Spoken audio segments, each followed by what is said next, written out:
मत पूछ कि क्या हाल है मेरा तेरे आगे।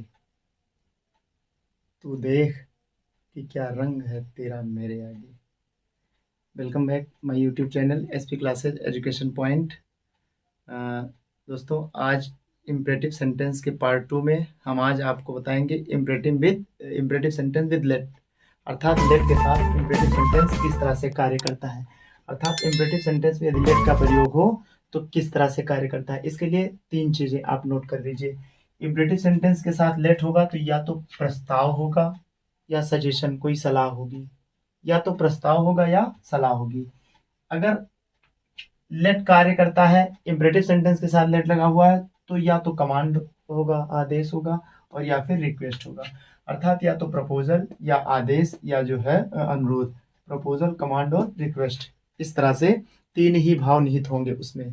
तो हम सबसे पहले बात करते हैं जल्दी से फटाफट कि यदि लेट वाले वाक्य में प्रपोजल का बोध हो तो हम क्या करते हैं। तो इसके लिए क्या करते हैं, रिपोर्टिंग वर्ब सेड या सेड टू को सबसे पहले आप जान लीजिए कि रिपोर्टिंग वर्ब सेड या सेड टू को हम जो है वो प्रपोज्ड में बदल देते हैं। रिपोर्टिंग वर्ब सेड या सेड टू को किस में बदल देते हैं, सेड या सेड टू को प्रपोज्ड में बदल देते हैं। ठीक है, रिपोर्टिंग वर्ब सेड या सेड टू को हम किस में बदल देंगे, प्रपोज्ड में बदल देते हैं। पहला रूल है ना। दूसरा रूल क्या है कि जब हम इन्वर्टेड कामा हटाएंगे, जब रिपोर्टिंग वर्ब सेड या सेड टू को प्रपोज बदल देंगे, इन्वर्टेड कामा हटाएंगे, तो क्या करेंगे, हम दैट का प्रयोग करेंगे। क्या करेंगे, दैट का प्रयोग करेंगे। ठीक है ना। उसके बाद अगला स्टेप, तीसरा स्टेप क्या है, तीसरा स्टेप है आपका कि जब लेट को हटाएंगे हम नरेशन करते समय, तो लेट को हम किस में बदल देंगे, शुड में बदल देंगे। लेट को किस में बदल देंगे, शुड में बदल देंगे। ठीक है ना। और चौथा स्टेप क्या है कि प्रायः लेट के साथ अस का प्रयोग होगा, और जब लेट के साथ अस का प्रयोग होगा तो हम वाक्य के रिपोर्टिंग वर्ब के अनुसार अस को नॉमिनेटिव केस दी या फिर थर्ड पर्सन का प्लूरल जो है दे में बदल देंगे। तो ध्यान दीजिए, प्रपोजल का बोध हो तो रिपोर्टिंग वर्ब सेड या सेड टू को प्रपोज्ड में बदल देते हैं, इन्वर्टेड कामा हटाकर दैट का प्रयोग करते हैं, लेट को शुड में बदल देते हैं, अस को वी या दे में बदल देंगे।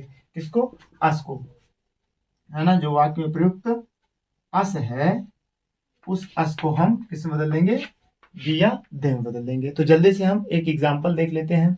जैसे ही said to me, he said to me, let us play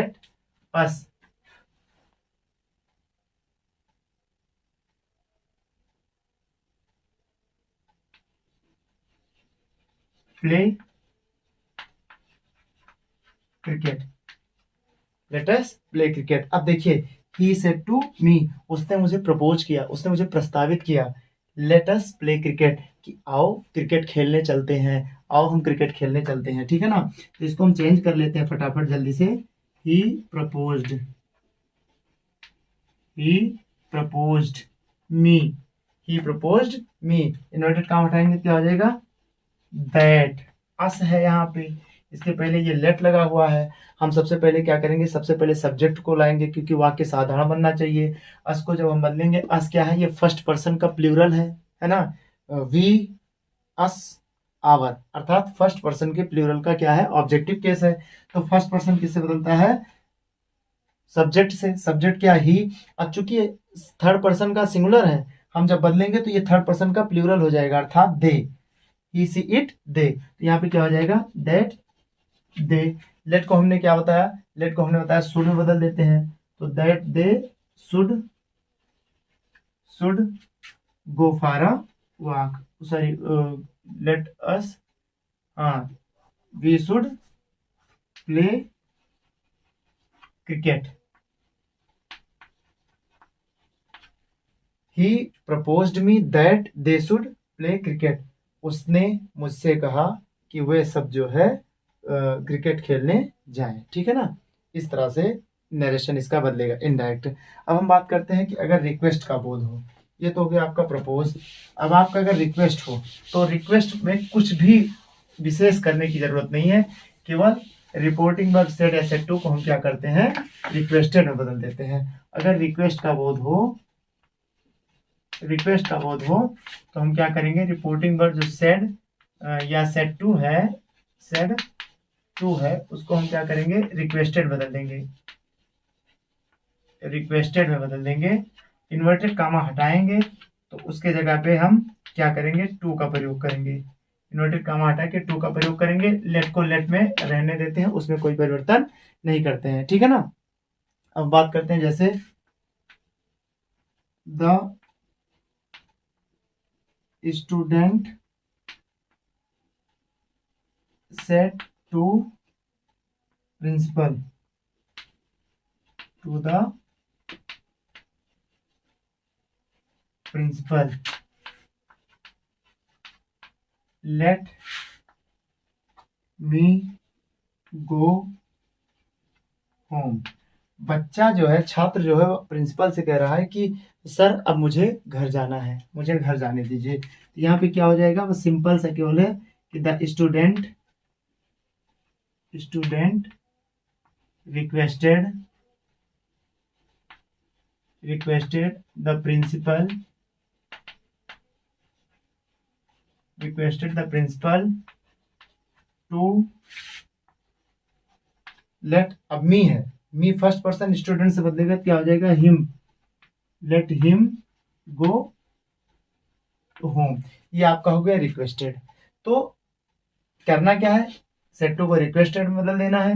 inverted comma हटाएंगे तो हम किसका प्रयोग करेंगे, टू का प्रयोग करेंगे। लेट में कोई परिवर्तन नहीं होगा, बाकी पर्सन और टेंस एज इट इज, जैसे पहले बदलता था वैसे बदलता रहेगा। जैसे आप असर्टिव में बदलते थे, जैसे आप इंट्रोगेटिव में बदलते थे, पर्सन और टेंस में कोई परिवर्तन नहीं होगा। अब हम बात करते हैं यदि वाक्य में कमांड का बोध हो, किसका बोध हो, कमांड या आदेश का बोध हो, तो रिपोर्टिंग वर्ब सेट या सेट टू को किस में बदल देंगे, रिपोर्टिंग वर्ब जो आपका सेट या सेट टू है, इस सेट या सेट टू को हम कमांडेड में बदल देते हैं। किस में बदल देंगे, कमांडेड में।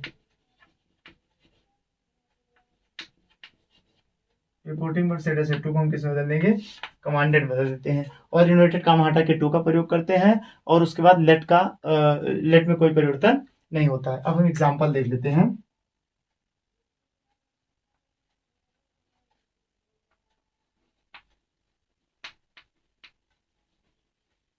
The principal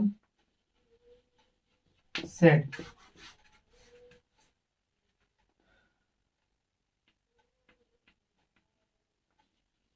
let the boys go home। अब यहाँ पर प्रिंसिपल कह रहा है, अर्थात प्रिंसिपल आदेश दे रहा है कि बच्चों को छोड़ दो, बच्चों को घर जाने दो, लड़कों को घर जाने दो। तो ये हो जाएगा द प्रिंसिपल ऑर्डर्ड या कमांडेड। आप चाहे ऑर्डर का प्रयोग करें चाहे कमांडेड का प्रयोग करें। The principal ordered, the principal commanded to let the boys go home. बस इस तरह से आपका ये कमांडेड लेट का बदल गया। तो इस तरह से अगर लेट से आदेश का बोध हो, रिक्वेस्ट का बोध हो, या जो है क्या कहते हैं, सलाह का बोध हो, एडवाइस का बोध हो, तो रिपोर्टिंग वर्ब में को भाव के अनुसार कमांडेड, ऑर्डर्ड, रिक्वेस्टेड या एडवाइस में बदल देते हैं। प्रपोजल में क्या है, जब प्रपोजल का बोध हो तो उसमें क्या करते हैं हम, कनेक्टिव वर्ड दैट का प्रयोग करते हैं, बाकी में कनेक्टिव वर्ड में टू का प्रयोग होता है। तो इम्परेटिव विद लेट।